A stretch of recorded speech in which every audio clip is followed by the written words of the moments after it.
Бүгін үй жағдайында пицца жасайтын боламыз. Тестімді алдын ала жасап қойғандықтан, экранда көрсетіліп тұрған тестоның рецептісін скриншот жасап алсаңыз болады. Сырды теркадан өткізіп дайындап қойғанбыз. Және моцарелла болса жақсы болады, бірақ менде қазір моцарелла жоқ. Колбаса менен помидорды уақтап турап алдық. Өйткені пиццамыздың жартылай маргарита, жартылай пепперони болады. Соус үшін бізге майонез қажет, және де томат қажет, кәдімгі үйде қолданып жүрген томатыңыз барады.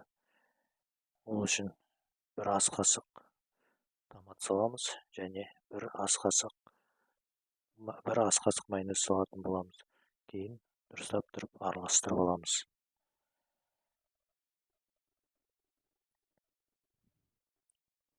Дайындап қойған тестімізді алып, дөңгелетіп, оқтаумен жайып шығамыз.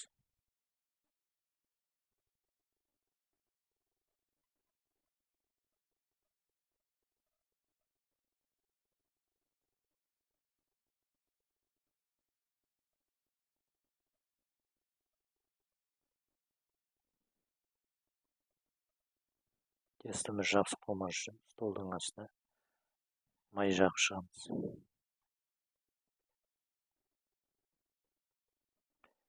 Тестімізді жайып болдық. Абайлап протеинге төсейміз.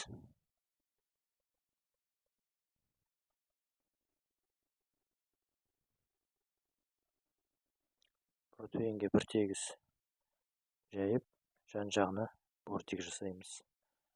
Бортик жасамасаңыз да болады, бірақ өзім бортикпен жақсы көргендіктен бортик жасаймын.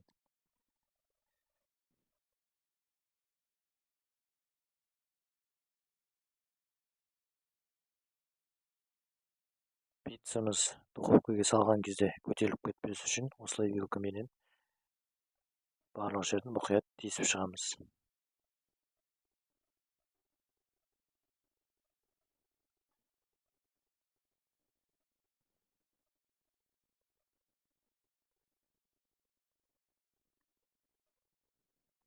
Енді соусымызды алып, бір тегіс бәрін видеодағыдай жағып шығамыз.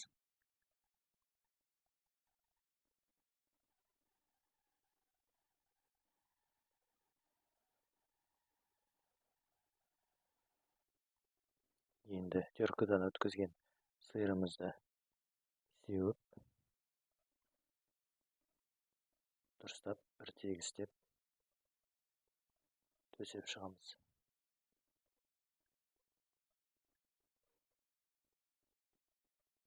Міне сырымыз дайын болды. Енді бетіне турап қойған колбасамыз бен помидорымызды төсейміз.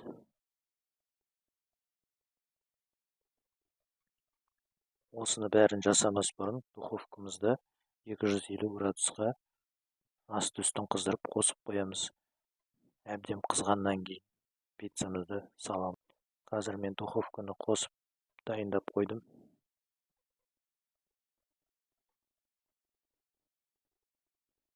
Міне осылай төсеп шығамыз. Маргарита мен пепперони болып шыға келді. Пиццамызды 10 минутқа 250 градусқа салдық. Мінекей пиццамыз дайын болып қалды. Арнама тіркеліп, лайк басып, комментарий жазсаңыздар, маған үлкен мотивация болады. Қарағандарыңызға рахмет. Дәмі өте керемет болды. Жасап жеп көріңіздер.